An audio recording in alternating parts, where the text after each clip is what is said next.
If you want to take reflection shots that look like these,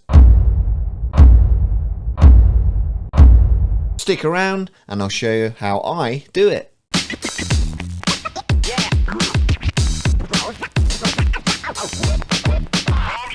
So as I'm sure most of you are aware, there are a multitude of options for the holding things in front of your lens scenario. You know the deal, like prisms, copper piping, purpose-built instruments like the Rigou fractal filters, maybe bits of foliage, etc, etc.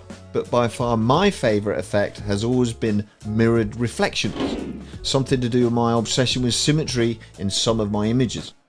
A few years back I saw a shot by a photographer who had used their phone to create a reflection which looked amazing. So off I went and integrated this method into a few of my shots, but I soon felt a little limited by its coverage and indeed the quality of the reflection itself.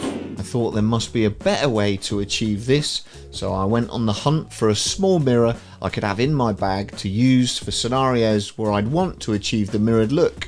I didn't really want to risk a glass mirror for obvious reasons, so found and started to use this small acrylic Perspex shaving mirror.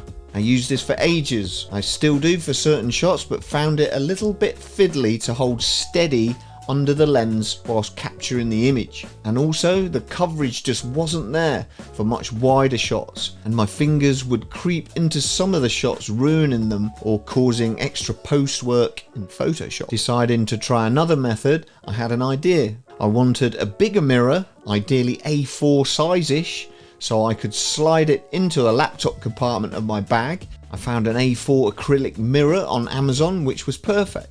The only problem now was how to hold it steady and in critical positions for the type of shots I wanted to use it for. Mostly for ceremonies, live ceremonies, in grand venues where you just want to hide a little bit of the floor space and just reflect and mirror the most important part of the scene. Then I thought, why not stick one of those pop-up phone grip thingies in the middle of the mirror on the back side of it, just so I could hold it in position. I did exactly that and it works wonders. The only downside here is the fact you'd need to be using a bag with a laptop compartment to store it in when you're not using it.